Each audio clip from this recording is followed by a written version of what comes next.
I used to believe that walking was the safest thing anyone over 50 could do. No equipment, no pressure, just one foot in front of the other. But after decades of watching patients walk into my clinic with knee pain, back problems, and unexplained fatigue, I realized something unsettling. Many of them were walking every day, and yet their health was getting worse. If you are over 50, or if you love someone who is, I want you to stay with me for a few minutes. Walking is still one of the most powerful habits for maintaining health as we age, but only when it is done the right way. Small mistakes, the kind most people never think about, can slowly damage joints, weaken muscles, and even affect the heart and balance. Before we begin, I would like to invite you to share your experience in the comments. Do you walk every day? Have you ever noticed pain in your knees, hips, or lower back after a walk? Your story might help someone else who is silently dealing with the same issue. And if you find this conversation helpful, consider leaving a like so more families can see it. Walking after 50 is not just exercise, it becomes medicine. It supports the heart, keeps blood sugar stable, protects the brain, and maintains independence. But like any medicine, it must be used correctly.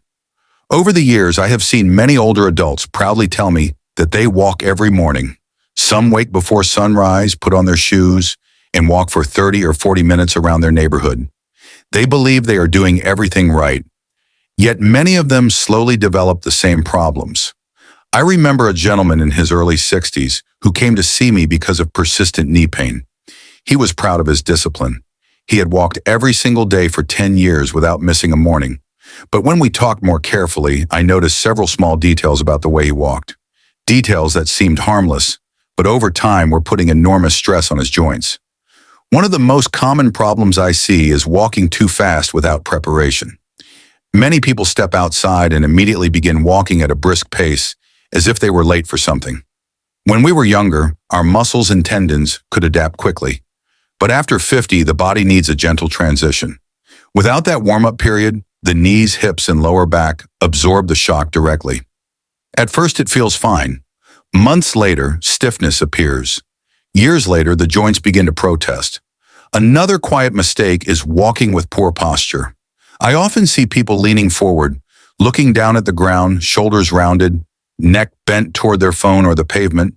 It may seem like a small detail, but posture changes the entire balance of the body. When the head moves forward even a few centimeters, the spine carries much more weight than it was designed to handle. Over time, this can lead to neck pain, tight shoulders, and a slow curve in the upper back that many people assume is simply aging. There was a woman who once told me she stopped enjoying her walks because her lower back always hurt afterward.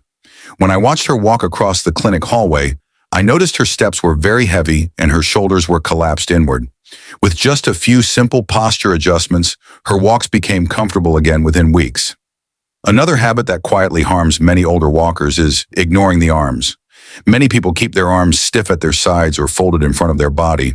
But the natural swing of the arms is not just decoration. It stabilizes the body and reduces pressure on the legs.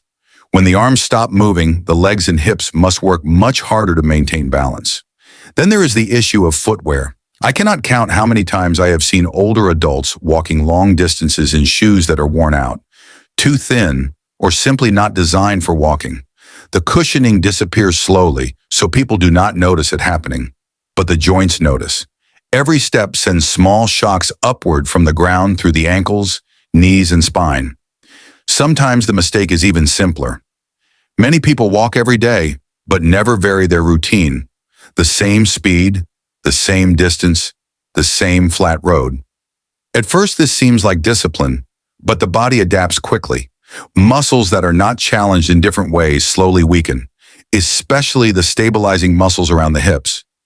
This weakness increases the risk of falls, something that becomes more dangerous with each passing decade. I once spoke with a retired teacher who walked nearly 5 kilometers every morning. She believed she was protecting her health.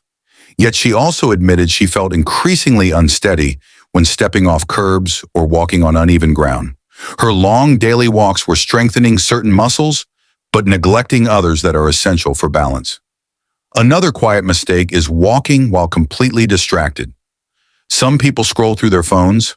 Others listen to loud audio that disconnects them from their surroundings. When attention disappears, posture collapses, steps become careless, and the brain stops receiving the valuable balance signals that walking normally provides. But perhaps the most dangerous mistake is ignoring pain. Many people over 50 grew up with the belief that pain during exercise should simply be tolerated. They push through knee discomfort, tight hips, or aching feet because they believe stopping would mean weakness. In reality, pain is often the body's early warning system. One patient once told me he continued walking through knee pain for almost a year because he believed it would strengthen the joint. By the time he finally came to the clinic, the cartilage damage had become severe. What began as a small warning had grown into a problem that required months of treatment. Here is the surprising truth that many people do not hear often enough. Walking is powerful, but walking carelessly can slowly wear the body down instead of building it up. The most important moment usually arrives quietly.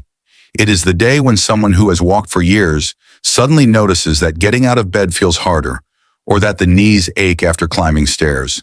They assume this is simply aging, but very often it is not aging alone. It is the accumulation of small habits repeated thousands of times. The good news is that the body remains remarkably adaptable, even after 50, 60, or 70. When posture improves, when the pace begins gently, when supportive shoes are used, and when the body is allowed to listen to its own signals, walking becomes healing again.